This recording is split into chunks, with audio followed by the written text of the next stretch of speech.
Fala, caóticos de plantão. Sim, eu continuo invadindo a abertura do programa, poderia estar matando, poderia estar roubando, mas não.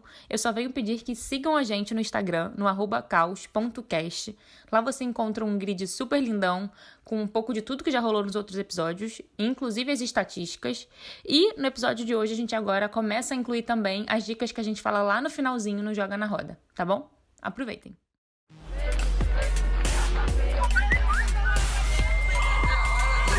You are fake news. Caos. Olá, eu sou o Michel Alcoforado e esse é mais um Caoscast, o espaço de fritação de ideias do Grupo Consumoteca, que a cada 2 semanas traz um novo episódio, com um novo tema, para discutirmos os comportamentos e tendências que têm feito a nossa cabeça. No programa passado, a gente falou de comida, mas a gente não quer só comida, a gente quer comida, diversão e arte. Eu adoro essa música, tu gosta? Eu adoro. É Titãs? É? Acabou, né? Acabou, agora só são 3, eu acho. Não, BBB. eles estavam aí, eles fizeram até um musical. Comida, diversão e arte. A gente não quer só comida, a gente quer saída para qualquer parte. O que eles estão fazendo, Rebeca? Tem ouvido? Eles fizeram até uma ópera rock agora, que tava em cartaz em São Paulo. É mesmo. Mas hoje não é dia de rock, bebê. Hoje é dia de falar de museus. E pra falar sobre isso, aqui no estúdio, a pessoa mais visual do grupo, esteticamente cuidada, né, Rebeca? É um troço absurdo. É Thiago de Farias, Thiago Farias e Godá e todos os restos. Que é head Cada episódio ele tem um de um nome. jeito. Cada episódio ele tem um nome. Que é head da Epifania, nossa empresa irmã. Eu já vou começar logo perguntando, Thiago, qual foi a sua primeira experiência no museu? Tu lembra? Olá, caóticos. Cara, se não me falha a memória, e é bem possível que ela falhe, eu acho que foi o Museu do Ipiranga, que tá Ai, fechado há muitos anos. Que sofrimento, Thiago. Devia ter melhorado esse começo, hein? Quem também tá por aqui e nunca parece que foi embora é Marina Ruali, coordenadora de pesquisa e análise da Consumoteca, que voltou. Saiu do Paraíso Encantado, que não é Pinheiros, é Itaipu, em Niterói, e veio aqui contar pra gente qual foi a primeira experiência no museu. Fala, caóticos. A minha primeira experiência no museu, ela vai ser zoada certamente por Michel Alcoforado. Porque onde mais seria? No Museu de Arte Contemporânea de Niterói, no MAC. É um museu belo sem acervo. Vai no Google ver. Eu falo, porque vai zoar, ele é lindo, né? É, mas porque é Niterói, né? Então já pede pra ele zoar. Mas eu lembro que... Geralmente é na escola, né, que a gente vai. Mas foi minha avó, acho que porque minha avó morava lá perto. Minha avó resolveu me levar nesse museu, não me explicou nada. Me levou pra passear lá. E eu achei que eu tava entrando numa nave de alienígenas, porque o museu, ele parece ali uma nave. E como eu ainda não sabia ler, me marcou muito uma instalação do museu, que eram umas cortininhas que você abria e de repente aparecia jornais. Mas eu não sabia ler. E aí, anos mais tarde, depois eu fui entender que aquilo era tava tendo uma exposição sobre a ditadura e era sobre coisas censuradas, mas como que esse momento de interação com uma obra marca a gente, né, na infância. Eu nunca esqueci dessa parte, assim, da visita. Tristes memórias do Museu de Niterói. Que triste, foi feliz. Porque Tá zoando todas essas memórias de museu, a gente gostou. É um museu feliz, é um museu bonito. Rebeca, eu espero que você traga alguma coisa que preste, porque a memória do pessoal aqui não tá no nosso nível. A minha memória é bonita, mas não acaba muito bem. A minha primeira memória de museu, na verdade, é de visitar o Museu Histórico e Pedagógico Amador Bueno da Veiga, de Rio Claro. Tu não começou nem bem, querida. Tu achou que ia começar bem? Mas sabe o que aconteceu? Ele foi atingido por um incêndio em 2010. Achei que era um meteoro. E tá fechado desde então. E sem data pra ser reaberto. É um casarão lindo de 1962 que tá lá fechado. 1962? Mas 62 é no outro dia, gente. A gente conhece gente que nasceu em 62. Pois é. Do jeito que você me falou, eu achei que você ia falar do século XVI. Não, mas é um casarão lindo e tá lá fechado. E o que tem dentro desse troço? Ué, tinha pedaços da história da cidade, pedaços de fóssil que foram encontrados lá, na época que estavam escavando perto do rio. E, enfim, a minha recordação de infância, do meu primeiro museu, eu acho até meio curioso, eu imagino que mais gente que seja de cidades pequenas, que não capitais, tenham essa referência do museuzinho da cidade, que não é grande, mas é uma referência, né? Olha, o primeiro museu que eu fui foi o Museu Nacional, o falecido. Era muito comum no Rio de Janeiro. Mais um que sofreu com incêndio. Essa coisa de incêndio em museu é Tá na moda. uma realidade. Tá né? na moda no Brasil. Uma pena. Mas foi o primeiro museu que eu fui porque era muito comum no Rio as escolas levarem a gente a esses espaços, e também nas férias as famílias sempre levavam os filhos para visitarem a Quinta da Boa Vista, onde tinha o zoológico municipal da cidade e onde também ficava o museu. E posso dizer que andei, não entendi nada, mas sinto saudades. E hoje a gente escolheu discutir aqui como podemos transformar essa imagem dos museus, que hoje parecem instituições muito monótonas, velhas, elitistas para alguns, em algo que as pessoas realmente queiram visitar. Para isso, não tem como viver sem dar nome aos bois. Bois. Bois, bois, Bois. Bois. bois, bois. Bois. Nome aos bois. Ô Marina, que nome trazes, hein? O nome aos bois desse episódio qual é? O nome aos bois de hoje é Museu Vivo. Porque os museus estão mortos, né? O de Niterói, né? O MAC está vivíssimo, tá? Vivíssimos. Tem Arte restaurante. contemporânea. Eu aconselho que os ouvintes visitem um restaurante que tem embaixo. Não é bom, mas a vista é ótima. Tem um bom café da manhã. É. Recomendo. Vai só pra beber. O que é o Museu Vivo? É justamente esse desafio que os museus hoje têm de se manterem sendo visitados e deles estarem completamente integrados com a cidade, com o espaço e com o tempo que eles estão. Então o museu tem que estar conectado com o mundo, né? Tem que estar conectado com o mundo. Não Mas é aquele espaço abandonado, isolado, de que tá lá meio que com aquela ideia de caindo aos pedaços, mas um espaço que não é só porque ele pode abrigar a história ou não, mas que ele continua conectado com a sociedade. Mas se os museus morreram, a gente precisa dar conta de ressuscitar isso, né? Então, para ressuscitar esse troço, a gente precisa primeiro pensar de onde é que os museus começaram a ser vistos como lugares tão mortos, chatinhos, onde as pessoas não têm muita vontade de ir. Ô Marina, o Grupo Consumateca andou pesquisando sobre isso, foi? Isso. A gente fez um mapeamento sobre o tema e tem aí 2 fatores muito importantes para a gente começar a mapear o cenário dos museus hoje. O primeiro é que o museu é muito associado a algo antigo. Para a maioria dos entrevistados, quando a gente pensa lá, para você, o que tem no museu, o que é o principal conteúdo que tem no museu, 83% das pessoas falam história, 51% memória. E a arte vem só para 47% dos entrevistados. Então, Mas o isso museu tem é isso, né? Fica relacionado muito a algo de passado. As pessoas Mas não isso- pensam o museu como tecnologia, como futuro. Mas isso leva muito em consideração o perfil, né, Rebeca, dos museus brasileiros, né? A maior parte dos museus no Brasil é de história, né? Então vai ter velharia mesmo, né? Então, Rio Claro é uma tendência, né? Porque já tá nessa onda há muito tempo. Pois é. Olha que beleza. Rio Claro oferecendo novidade ao mundo. Aliás, só me corrigindo, Michel, o casarão que fica o museu que eu citei em Rio Claro é de 1862, não 1962. Então é histórico mesmo, né? Eu não estaria fazendo justiça. A Regina, que é de 1957, é uma jovem, né? Regina Quem é velho Célia- é um museu de 1862. Mas isso tá falando, Rebeca, também tem tudo a ver com outro dado que a gente mapeou, é que para 81% dos nossos entrevistados, museus são os prédios históricos e de arquitetura clássica. Então o museu lá da minha infância, que é o MAC, ele tá completamente fora da curva na estatística. O MAC é uma exceção, né? Ele é bem mais novo.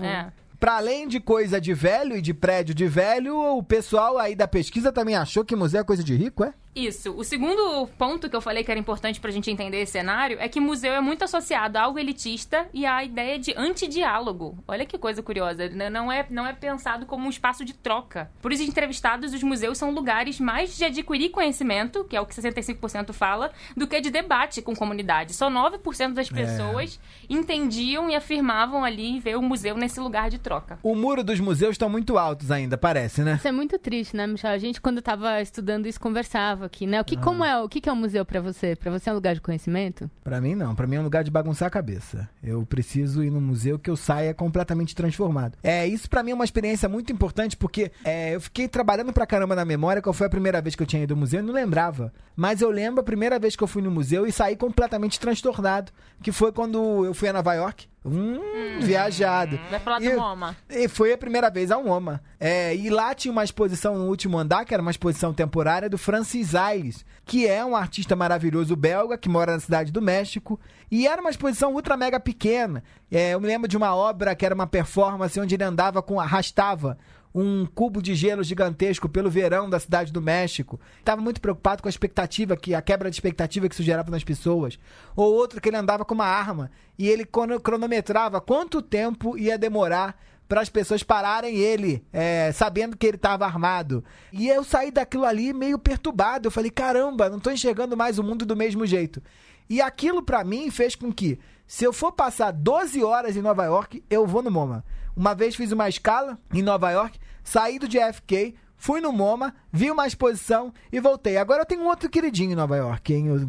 Eu amo o Whitney. Ah, o Whitney. Porque além de tudo ainda é bonito. O prédio é maravilhoso, tem vista pro Rio Hudson, ou sei lá, pra aquele outro lado lá. É um troço espetacular. E as exposições são sempre maravilhosas. Lá eu vi Tropicália, do Elliot Sica, que também saí completamente perturbado. Eu acho muito triste isso. Uma vez eu fui com um colega no museu, no MASP, pra ver o Lucian Freud. E quando a gente saiu, e aí, você gostou e tal? Ele falou, putz, em geral eu não curto muito porque eu acho que eu não entendi direito. Se quiseram dizer com aquilo. E eu saí pensando muito nisso. Putz, não é pra entender, né? Intelectualiza-se, né? Tem uma liturgia. Eu demorei muito tempo pra perder o constrangimento de passar reto no que não me interessava. E onde meu feeling e minha sensibilidade levava, e perder tempo onde eu achava que tinha uma coisa pra me dizer ali. Essa experiência que vocês estão narrando é muito interessante porque, infelizmente, ela não retrata o que é o cenário da nossa relação com o museu no Brasil hoje. Michel disse que marcou pra ele essa experiência de ficar perturbado, né? De sair de lá enxergando o mundo de outra maneira. Para 50% dos nossos entrevistados, museu é um lugar previsível. E para 52%, museu é um lugar monótono. Porque eu acho que muito se associa a isso que você fala, de achar que tem um protocolo, que tem que seguir um caminho, que tem que olhar tanto segundo um quadro, fazer uma cara de que entendeu, botar mãozinha no queixo, sabe? Fazer um comentário rebuscado sobre aquilo. Exatamente. E museu que é pequeno, beleza, mas tem uns gigantescos, né? Você não tem saco, você quer ir pro que te interessa. Ou tem um museu checklist, né? Tipo Louvre, que você vai lá, Mona Lisa, check, não sei o que lá, check. Olha, mas essa experiência que Thiago trazia, de que eu preciso ver tudo de um museu, ou que eu preciso entender tudo de um museu, tá muito ligado às nossas primeiras experiências. E eu acho que um outro fator super importante aí que determina é a ideia dessa experiência de check que a Marina estava colocando. Em geral, quando a gente vai a um museu, é para quebrar uma ruptura, uma rotina meio chata, que é a rotina da escola, e aí a tia ficava lá sempre cobrando da gente que a gente soubesse todos os quadros e a ordem dos quadros e o entendimento presumido pela escola para dar conta se a gente tinha ido ao museu ou não ido ao museu. Quando não tá entendendo um troço, sempre chamamos gente que entende. Para ajudar dessa vez, nada melhor do que chamar a Vanessa Alvim, que é pedagoga e doutora pelo Programa de Educação e Saúde da Universidade Federal de São Paulo. É doutora, hein, Rebeca? Tem títulos. A gente lá chama qualquer um para essa conversa? E será que ela tá disposta agora a bater um papo com a gente? Vamos falar com ela, que eu acho que ela tem bastante coisa para contar pra gente sobre como é esse primeiro momento das crianças com o museu. Bora! Alô? Oi, Van? É Rebeca. Oi, Tudo bem aí? Tudo bem, tudo jóia. A gente pode conversar? Podemos sim. Legal, já estamos aqui ao vivo neste podcast. Legal. Vanessa, a gente queria conversar com você porque nessa pesquisa que a gente conduziu por aqui sobre museus, a gente viu que mais da metade dos entrevistados no Brasil todo teve a primeira experiência com museus na escola. E normalmente essas visitas eram, ou acho que ainda são, inclusive, né, associadas a uma quebra de rotina, ou algum trabalho, ou prova que o aluno tem que fazer. E a gente ficou aqui pensando qual que é o impacto que fica para a criança quando ela vai ao museu pela primeira vez dessa forma. Olha, eu acho que a primeira coisa, eu acho que a visita ter pela escola, né, é sempre válida, porque nem sempre a gente vai conseguir que essa visita seja pela família, seja com os amigos, seja numa viagem. Então, eu acho que a escola tem, sim, um papel e é importante. E não deixa de ser prazerosa, pensando que é uma primeira experiência, né? A escola normalmente faz esse esforço de que, poxa, vai ser uma coisa fora, né, da rotina, vai ser legal, então vai ser um encantamento para as crianças, para os adolescentes, para quem for. Então, tem esse papel importante. Mas tem também essa ideia de que isso só acontece na escola, se essa primeira experiência e a segunda e a terceira são sempre pela escola, fica essa visão de que o museu é algo escolarizado. É uma visita que a gente só faz escolarizada, só pela escola e só pelos objetivos da escola. Então, esse é o cuidado que eu acho que é importante de se ter. Quando você diz escolarizada, tem uma coisa que é ir para fazer prova depois, ou ir para depois fazer um trabalho, né? A gente estava aqui conversando sobre como, muitas vezes, para as pessoas visitar museu é quase um trabalho, né? Você precisa entender. E essa ideia de entender, acho que está muito relacionada a isso, né? Que você tem que fazer um trabalho depois, tem que fazer uma prova. Isso. Mesmo com os pequenos, às vezes fica uma coisa descolada. Então, você vai porque, sei lá, relacionado a um projeto de pesquisa que as crianças estão fazendo. Se vai para ver algo que pode ser aproveitado nesse projeto de pesquisa. Mas depois não se toca mais no assunto quando esse projeto se encerra. Então, o museu foi utilizado só para isso. Com os mais velhos, é uma prova, é um roteiro pré-estabelecido. Bom, precisa preencher uma ficha, porque isso vai valer alguma nota, alguma avaliação.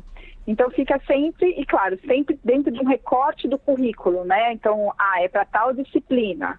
Ou é multidisciplinar, sei lá, vai ser geografia, história e língua portuguesa, e só dentro das matérias a gente vai usar e num dado momento do ano. Isso não fica sendo... A gente não volta nesses conhecimentos ao longo do ano. Apesar de ser uma experiência que vem para agregar um monte de conhecimento que, né, esse aluno vai usar para o resto aí da vida escolar dele, a gente não volta nele, não vai estabelecer outras relações. Bom, aquilo que a gente viu no museu, que a gente foi no começo do ano, o que a gente está vendo agora que tem a ver com isso? Né? Que experiência que a gente teve? E depois, como adulto, acho que tem um reflexo na vida, né, Vanessa? A gente vê que daí as pessoas não querem voltar ao museu ou não consideram que ir no museu pode ser só para, como o Michel disse aqui um pouco mais cedo, para bagunçar a cabeça, né? Não, precisa ser para aprender alguma coisa, né? Então, que fica sempre essa marca, né, na experiência quando adulto, né? Eu acho que tem um ponto aí que a gente perde, então, essa noção de que a visita ao museu é uma experiência. Se a gente vai sempre achando que é por um saber específico, por um conhecimento específico, por uma finalidade, então, né, que a gente diz escolarizada, ou o museu é o lugar que a gente vai quando a gente viaja. E a gente tem que ir porque a gente sabe que a gente vai ver tal obra ali. A gente perde um pouco a coisa de que a visita ao museu é experiência. Então, o que eu sinto quando eu entro lá? O que mais eu vi nesse museu? Por que eu vou ao museu? O que eu estou buscando? Eu acho que talvez isso a gente não trabalhe tanto na escola e talvez isso a gente carregue para a vida adulta. Então, é ir sempre com um objetivo. É sempre com alguma coisa muito pontual.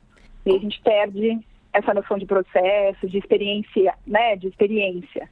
Então, acho que é por aí. Tentar abrir um pouco mais e tirar disso como se fosse só um conteúdo, né? Que legal, Vanessa. Obrigada. Só pra gente terminar, eu sei que você tem 2 filhos. Um deles já tá mais grandinho. Você lembra como foi a primeira visita dele ao museu? Bom, a primeira visita dele ao museu não foi com a escola. Foi com a gente, foi com a família. Com a escola, as visitas que ele fez foram outras, assim. Ele teve já uma visita ao museu com a escola, que foi legal, mas ele já tinha ido antes com a gente. Então, é algo que ele lembra. E acho muito curioso que, assim, ele foi com a gente, foi em contextos de viagem também, de olhar, e ainda muito pequeno, o que ele estava fazendo ali. Mas quando chegou o momento dele ir com a escola, foi curioso porque ele já tinha visto, sei lá, num ano ele viu o Abaporu na escola, e ficou com aquilo na cabeça. Aí a gente levou agora na exposição da Tarsila. E ele estava enlouquecido para ver o Abaporu que ele tinha visto na escola. Então, assim, não foi a ida ao museu com a escola, mas foi algo que ele viu na escola que fez com que ele quisesse ir nessa visita com a gente e fez com que ele ficasse firme ali na exposição. Que legal. E quando ele foi com a escola a um museu que não era a exposição da Tarsila, era outra coisa, era para ver acervo do museu, não era uma exposição também especial, nada disso. Foi uma coisa um pouco mais contextualizada, então eles se prepararam para ir, eles exploraram o que tinha em volta do museu antes de entrar, eles tomaram o lanche nos arredores do museu, então tinha grafite na porta, eles tiraram foto com grafite. Que legal. Uma lembrança contava com uma equipe ali para receber as crianças. Então, ele voltou encantado também. Ah, que legal. Muito obrigada pelo seu tempo, por falar com a gente. Imagina, eu que agradeço. Tava aqui com eles segurando o silêncio aqui da casa para poder falar. Legal, obrigada, viu? Um beijo. Um beijo grande. Tchau, tchau. Tchau. Sabe que isso que vocês estão comentando e que saiu aí no papo com ela, a gente verificou também que 55% dos nossos entrevistados teve esse primeiro contato com o museu durante uma excursão da escola. Então, essa relação aí da ideia de se é lazer, se não é lazer, se é um trabalhinho, se é uma coisa que você encara como um trabalho, é muito real. Faz muito A sentido. escola, em vez de ajudar, tá atrapalhando, né? Tá atrapalhando. Mas Rebeca, nessa pesquisa que a gente fez aí no Grupo Consumoteca, quais são os caminhos pra gente ressuscitar os museus, hein? E tornar eles vivos novamente? Bom, acho que tem uma coisa super legal que a Vanessa até pontuou aí, que é como que a gente transforma a experiência do museu em algo coletivo, né? Tem uma coisa, até esses dias eu estava falando com umas amigas sobre a dificuldade de ler livros hoje em dia. Porque parte da gente não conseguir se concentrar é porque é uma experiência solitária, né? Não tem botão de compartilhar, não tem like. Você quer conversar com alguém sobre aquilo, não dá, porque só você tá lendo aquele livro. Se você não tá lendo Helena Ferrante, provavelmente você tá lendo o livro sozinho, né? Então, acho que a gente se distanciou de experiências que a gente não consegue compartilhar. E acho que o museu precisa ser uma experiência mais compartilhável, né? Nesse sentido. O museu tem protocolo, né, Michel? O que você faz quando você chega em museu? Eu chego em museu, eu fico calada e boto a mão pra trás. Eu me benzo. Porque me ensinaram assim, né? Então... E não pode tocar em nada, não pode chegar perto, tem que fazer o circuito que mandaram você fazer, tem o jeito certo. É muita regra, né? Tem ritual, né? Ritualizado o negócio. Então, fazer silêncio, né? É muito silencioso, é assustador hoje você entrar num lugar tão silencioso. É quase religioso. O pessoal não gosta que a gente fale isso, não, mas é uma experiência quase religiosa, de igreja, total. Né? Não é à toa que o museu e as igrejas têm o mesmo símbolo nas placas de trânsito, né, Rebeca? Não tem isso? São parecidos, né? Bem que próximos, né? É uma construçãozinha antiga, né? Na placa de trânsito. Então, você imagina, né? Agora que a gente tá vivendo esse momento que a gente quer experiências que sejam coletivas e gente, me ajuda. Compartilháveis. É simples claro. assim. Pois é, né? Não preciso ir mais em museu.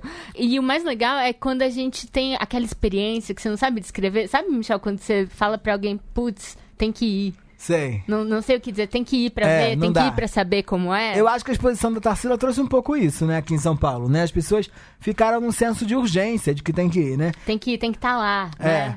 Tem que estar lá, e o mais curioso é que às vezes você tem que estar lá pra fazer uma selfie, inclusive. Né? O quadro do Abapuru, citado por Vanessa Alvim, foi um quadro ultra mega selfizado na última exposição lá no MASP. Assim como a Mona Lisa é no Louvre, a Casa da Frida é lá no México. Os quadros do Diego também, Diego Riviera, pra quem não conhece, procure, joga no Google Arts and Culture. São mega ultra importantes, né? E como vocês veem isso? E aí, tá valendo? Eu acho que vale tudo. Né? Eu acho que vale tudo. A gente tem que parar com esse negócio de ficar medindo, dando regra, dando material, fórmula de etiqueta. Eu acho que a gente, pra começar a derrubar as barreiras que rondam esse universo da alta cultura, a gente tem que permitir as pessoas serem o que elas querem ser. De acordo. Vamos fazer um rolezinho no MASP? Vamos. É igual o livro da literatura, assim, tradicional, ou de literatura histórica brasileira, assim. Não tem um jeito de você entender Machado de Assis. Entenda do seu jeito, é esse jeito que presta.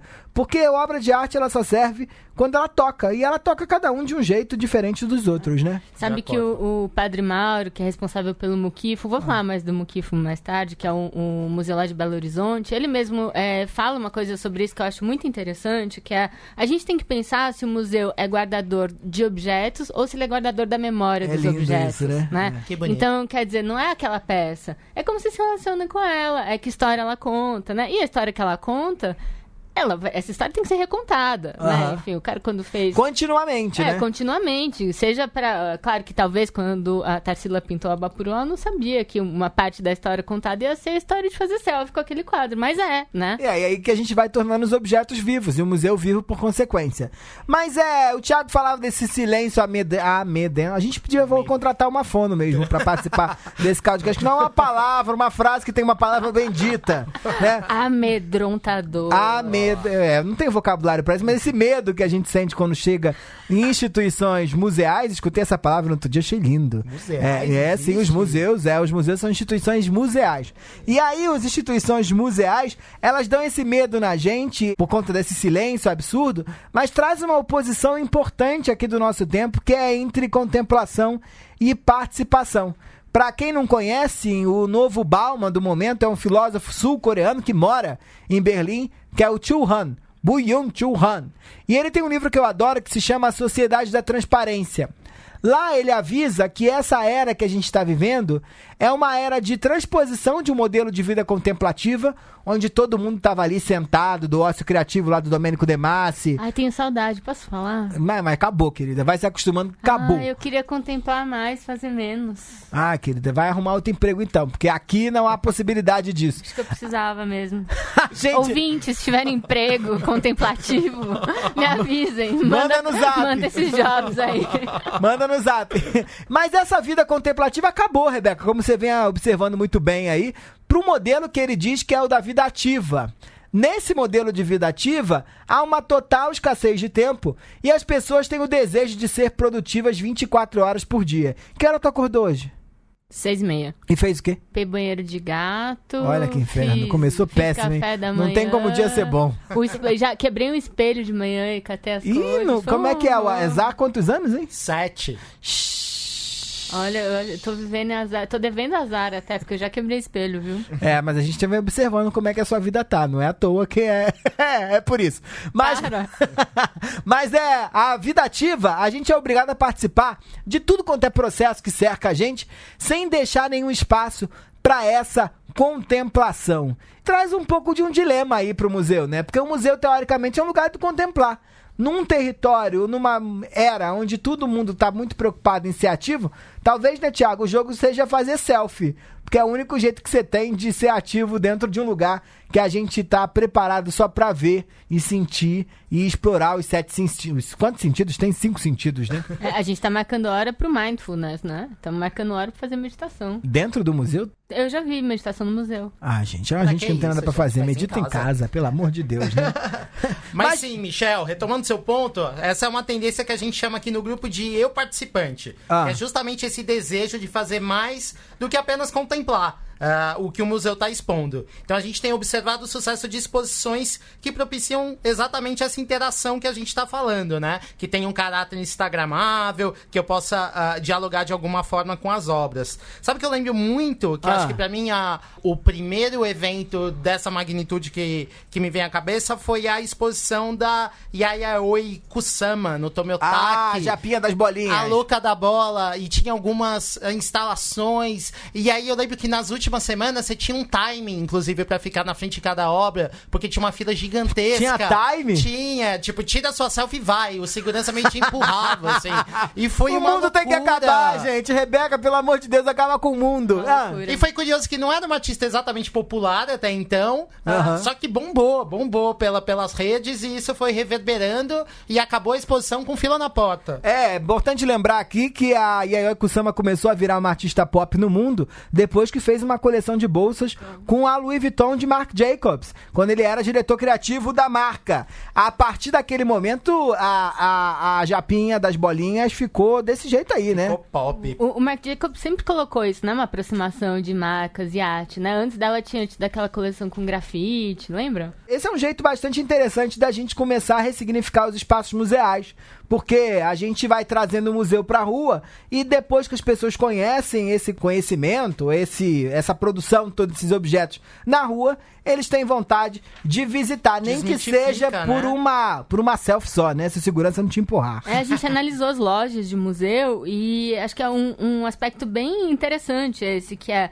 elas acabam proporcionando um outro tipo de experiência com aquele conteúdo, né? Enfim, a lojinha que muita gente detona, acho que também pode ser vista como um outro jeito de ter contato com agora, uma outra exposição que o povo pirou, né, Thiago? Foi do Ernesto. Você foi, né? Do Ernesto Neto, não foi? Eu fui, cara. Que tava foi cheio aonde, hein? Cacete, foi na Pinacoteca. Então as obras do Ernesto são sempre feitas de teias, tranças, crochês. E a ideia era que você tivesse uma interação com mais pessoas. E tinha uma coisa da obra de você entrar na obra, de você sentar na obra. Então todo esse potencial fotográfico que a gente falava. Mas sabe o que eu acho que é outro ponto interessante também, que pode aproximar os frequentadores do museu? museu esse uso da tecnologia como realidade virtual para oferecer tá na outro tipo de moda. experiência. É né? isso aí, realidade virtual, inteligência artificial e deep learning. São os 3 clichês do momento, ponha no museu que ele vai ficar vivo. Vai rolar. O Tate, o Museu de Arte Moderna de Londres, ele construiu uma exposição de realidade virtual em 2018 que recriava o estúdio do Modigliani. Então acho que Como é uma é que é o forma nome da minha aproximar professora o de público. italiano, hein? Lelê, né? Ale o quê? Alessi. O Twitter dela. @Alessi. É pra seguir, né? Mais de 300 mil seguidores. Olha, Desculpa aí vou pelo seguir. merchan, vambora, Thiago. A Lelê é influencer desde sempre. É uma forma de aproximar o público da produção da arte e do próprio artista, que já estava morto há quase 100 anos na data da exposição. O restaurante que a gente adora, o Modi, é isso. O pessoal gosta do Modigliani, né? Nunca Conhecidíssimo. tinha feito essa associação É porque você- ignorante. É porque você não mora Tem no desenho. Genópolis. No Genópolis, onde fica o restaurante, a sua nata da intelectualidade brasileira, onde todos sabem, conhecem todos os quadros de Modigliani. Mas tem o Michel, tem outra coisa que é legal a gente falar, que é essa tendência do efeito surpresa, né? A gente tava falando aqui no começo do programa como tem um caráter de previsibilidade, essa coisa, museu é lugar de coisa velha, né? Tem aquele monte de arte de 1500 e bolinhas, sei lá o quê. Então, na visão dos entrevistados dessa pesquisa, o museu é um lugar sem novidade, né? Ao contrário, por exemplo, de galerias, de centros culturais, que são vistos como lugares muito vivos. Então, o museu, no fim das contas, pode se inspirar em atividades que são desenvolvidas por essas instituições e incorporar isso. Como que a gente pode fazer com que a experiência no museu não seja só essa de check, né? De estar visto. Então a gente já falou aqui de trazer o museu pra rua e conectar ele com a realidade. Tiago trouxe exemplos muito legais sobre o papel da tecnologia nessa conexão com o público. Lojinha é um troço que eu amo. Eu acho que o MoMA é ótimo, mas a lojinha do MoMA, inclusive, Espetacular. indico a vocês a lojinha do Sorro, que é maior do que a lojinha do MoMA mesmo. Ah, é verdade, aquela que é na esquina ali, né? É, né? Demais. O Museu do Van Gogh, tu já foi lá em Amsterdã? Não, nunca fui. Eu já fui. Então, a lojinha do Museu do Van Gogh vende de tudo que Tem você pode museu que eu comprar. só vou na lojinha, confesso. Ah, é. Né? Mas isso tem que mudar. Isso tem que mudar e um caminho é fortalecer a ideia do Museu Clube, né, Rebeca? Como é que é? Pois é, acho que uma coisa que a Vanessa comentou que é legal no trabalho com as crianças, levar elas para o entorno do museu, que é essa ideia de como que a gente traz o museu pro dia a dia das pessoas, né? Que quando a gente acha que o museu é só uma experiência extraordinária, que é essa visita do ano da escola, a gente considera o museu quase como a viagem de férias, sendo que os museus, eles são partes da cidade em que eles estão, do bairro em que eles estão. Então, acho que tem um movimento interessante para a área de museus, que é como tornar esses lugares parte do dia a dia das pessoas, né? Que é fazendo palestras, tendo atividades que envolvam a comunidade, enfim, um cardápio mais variado de atividades, a gente torna esses lugares acessíveis no dia a dia para quem tá lá e não seja só para turista, né? Essa coisa de uma vez no ano, tal, que acaba deixando os museus muito mais jogados ali no canto e menos parte do dia a dia do cotidiano da cidade. E olha que maravilha, se você não tem grana para participar do Clube Harmonia, Clube Paulistano, que custa em torno de R$600 mil um título, você pode arrumar amigos e fazer parte, encontrar pessoas nos museus, né? E não custa nada, a maior parte dos museus brasileiros são gratuitos. Pois é, e aliás isso é uma questão, né? Que fora do Brasil a gente tem os ricaços, são membros do board do museu, né? São sponsors, e aqui a gente não tem essa cultura, né? Então a gente não tem mesmo uma cultura de participação da vida dos museus. E pra já começar aqui, pros finalmente, eu fiquei me lembrando da exposição da Tarsila que a gente citou aqui, que Vanessa Alvim citou também, e foi muito citada porque foi um momento importantíssimo pra história dos museus no Brasil. Bateu recorde, Rebeca, recorde do recorde. Que beleza, né? Tinham filas que não eram dentro da exposição, fila do lado de fora, na Avenida Paulista. Eu vi, de surreais. 6 horas. Uma exposição de uma artista mulher, que maravilha, né, gente? Pra ver 92 obras da artista, e a exposição eu acho que ela conseguiu conectar muito bem com o tema que a gente trouxe hoje, porque ela redefiniu o que era a Tarsila. A Tarsila começa como uma artista modernista, de certa forma em algum momento ela começa como uma artista que entendeu muito o Brasil, e dado esse momento do empoderamento feminino, meninas, não é empoderamento, é empoderamento feminino, a gente começa a ver aqui Tarsila sendo redefinida como uma mulher à frente do seu tempo. E isso motiva as pessoas, né? Ela tem uma história maravilhosa com Oswald de Andrade, com a Pagu, né? Tinha um lance lá É nossa a Frida Kahlo, né? É a Frida Kahlo. Amo Frida e amo Tarsila. Mas é isso, né? Acho que é colocar uma artista da magnitude dela no contexto de 2019, né? Isso com certeza aproxima as pessoas, né?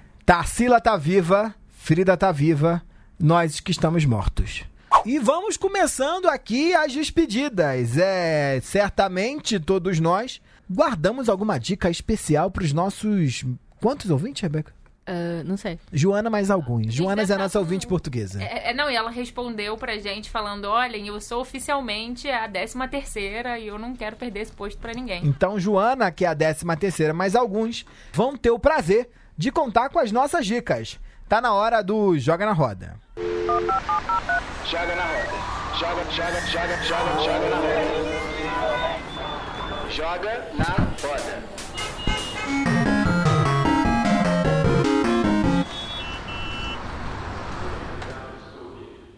Mas antes de tudo, eu queria aqui sugerir uma dica fundamental, que é a pesquisa do Oi Futuro. A gente fez uma parceria com esse Centro Cultural e Museu lá no Rio de Janeiro, onde boa parte do material apresentado aqui nesse Causcast vem dessa pesquisa. O link a gente vai colocar na descrição do podcast. Não deixe de pesquisar se te interessou o tema. Para além dessas dicas mais protocolares, a gente tem aqui as dicas que cada um guarda no seu coraçãozinho. Marina, o que tens no teu coraçãozinho hoje? Hoje a minha dica é uma dica que resolve quem tem desculpa pra não ir a museu. Que é o Google Arts and Culture, que é essa plataforma do Google que permite que você faça passeios virtuais pelo acervo de vários museus do mundo todo. Me lembrei do tempo que diziam que a internet era ótima pra gente viajar. Viagem com os museus. É uma delícia, adoro. E, Thiago, o que tens? Sabe o que eu trago aqui, Michel? Nesse tempo que a gente tá aí relativizando a história em nossos tempos sombrios, o Museu da Resistência, ali perto da Luz, que fala um pouco do nosso histórico ditatorial que tivemos, sim. Esses dias eu me perguntava se não tinha um museu sobre ditadura e descobri que tem. E eu não conheço, eu tô dando uma dica antes de conhecer, mas acho fundamental a gente acender esse fogo nesse momento. Que era a sede do DOI-CODE, né? Que Perfeito. foi um equipamento de repressão durante os anos negros da ditadura militar brasileira.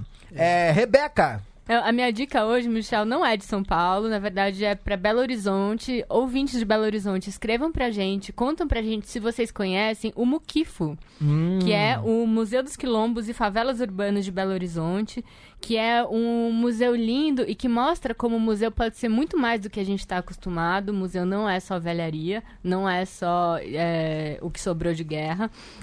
Esse museu ele foi feito a partir da memória da própria comunidade. O padre Mauro faz um trabalho lindo lá de contar para as pessoas como os objetos que elas têm em casa e que contam a história daquele lugar podem sim fazer parte de um museu e podem fazer parte de uma história que é coletiva.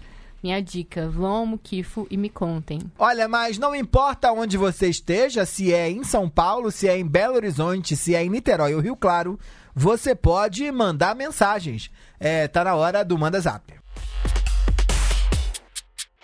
Eu vou começar o Manda Zap de hoje contando de uma mensagem que eu recebi no meu WhatsApp pessoal, porque apesar de não dar contatos, os contatos são descobertos. Foi um hacker? Não, foi o Guto Veríssimo, que é uma eminência parda na Consumoteca, tá lá presente desde sempre, reclamou que apesar de ser um ouvinte fiel, indicado por Regina Alcoforado, Regina Célia, Maristela e Zenaide, e ele disse que nunca tinha sido citado. Então, para fazer justiça, que somos justos, né? A gente vai trazer aqui a mensagem que o Guto mandou. Ele disse, olha, tô ouvindo o Causcast sobre o futuro e me dei conta de que foi você que me apresentou o Uber e o Rappi. Eu sou um trendsetter, né? Michel apresentou o Uber e o Rappi para todo mundo. Ele deve ter uma sociedade disfarçada e não tá contando pra gente. Não, querida, se tivesse essa sociedade, não estava aqui fazendo esse podcast. E Rebeca de Moraes recebeu mensagens aí? Recebemos. Pois é, quem mandou mensagem pra gente também foi a Juliana Carpanês, jornalista. Ela escreveu o seguinte: 40 minutos de esteira ouvindo o Causcast, consegui esquecer do tempo. Tô no time das Reginas. Que time é esse? Adorei o time das Reginas. Que time é esse? Das nossas ouvintes, né? Regina Alcoforada e Regina Célia, sempre citadas em todos os episódios. E um beijo pra Juliana. Então agora temos Reginas e Julianas e Joanas no Além Mar. Marina, recebeu também, foi? Isso. No nosso stories lá da Consumoteca, chegou uma mensagem que ela tá mais pra um Joga na Roda do que um Manda Zap. A Renata Greenberg, acho que é assim que fala o nome dela, disse que escutou nosso episódio sobre masculinidade, aquele de masculinidade tóxica, e quando escutou a gente falando de vaidade masculina na periferia, ela logo lembrou de um documentário que também fala sobre o tema, que é um doc de 2016 e se chama Deixa na Régua. Então fica a dica aí pra quem... E pra quem ainda não ouviu esse episódio, por favor, vai lá, né? Porque é um tema muito importante. Um beijo pra Renata. Tiago Farias, que trazes? Trago uma fã de Rebeca de Moraes aqui, a nossa musa do podcast. Mentira! Será que vai ter qualquer dia um multishow desse? Qual é a musa do podcast? Rebeca será indicada? Eu não tenho dúvida. Vou Eu não realizar tenho meu nem sonho roupa, de eu não ser tenho nem podcast. roupa, A não gente tenho nem vota. roupa. A gente vai votar muito. Mas Mariana Vital escreveu: Oi pessoal, tudo bem? Meu nome é Mariana e descobri o podcast depois da participação da Rebeca no Estilo Possível. Ela tá em todos, é? Quem é Tá o em podcast? todos. Quem que é esse, hein? Eu dei uma entrevista pra Marina Santelena, no Estilo Possível, sobre o trabalho com tendência. Calma Eu aí, a ouvi. Marina Tá Santelena muito bom. é aquela do milkshake chamado Do Wanda, Wanda. famosa? Pois Famosa? é. Mesmo. Razão dos nossos 14 ouvintes. Rapaz, e ela indica a gente no milkshake chamado Wanda, ela chama a Rebeca pra dar uma entrevista e ela tá ajudando a gente aqui a ficar famoso, hein? Passar da meta. Amizade que chama isso. Não né? tinha meta e dobramos a meta, né? Ao contrário do pessoal do xadrez verbal, que nunca indicou a gente, apesar dos nossos protestos aqui semanais. Mas observe que estamos cada vez mais próximos dos 20 ouvintes. Estamos chegando lá. Ah, é? O que ela conta mais, hein, Thiago? Ela se tornou a 15ª ouvinte até então. A dúvida é sobre e os pede pra números. gente continuar com esse podcast maravilhoso que sempre traz novos insights sobre tendências do momento. Tomara que ela tenha gostado desse, hein? Porque tá de ter difícil aí, gostado. né? Pra fechar a tampa do caixão, vamos nos despedindo aqui de Marina Roale, beijos. Beijo. Rebeca de Moraes, tchau, tchau. Tchau, meus queridos. Até a próxima. Tiago Farias, adiós. Um beijo. E pra terminar, não poderia deixar de citar a produção, e a belíssima produção, de Beatriz Quesada e Mariana Roale, e a edição feita por Wesley Xavier. Até mais, tchau, tchau.